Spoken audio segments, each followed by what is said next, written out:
మూడోసారి అధికారం దక్కించుకోవాలని బీజేపీ లోక్సభ ఎన్నికల్లో పక్కా వ్యూహంతో అడుగులేస్తోంది. పలువురు ముఖ్య నేతలను పార్టీలో చేర్చుకుంటోంది. తాజాగా కర్ణాటక మాజీ మంత్రి కేఆర్పీపీ అధినేత గాలి జనార్దన్ రెడ్డి బీజేపీలో చేరారు. బెంగళూరులోని బీజేపీ రాష్ట్ర కార్యాలయంలో సీనియర్ నేత యడియూరప్ప పార్టీ రాష్ట్ర అధ్యక్షుడు విజయేంద్ర సమక్షంలో కాషాయ కండువా కప్పుకున్నారు.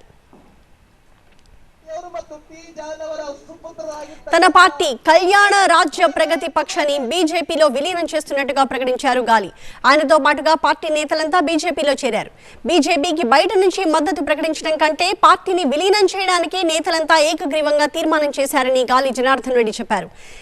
గాలి బీజేపీ అనేది తన రక్తంలో ఉందని, పార్టీలో సాధారణ కార్యకర్తగా పనిచేస్తానని చెప్పారు. మూడోసారి మోదీ ప్రధాని అవ్వడానికి తన వంతుగా కృషి చేస్తానని చెప్పారు జనార్దన్ రెడ్డి.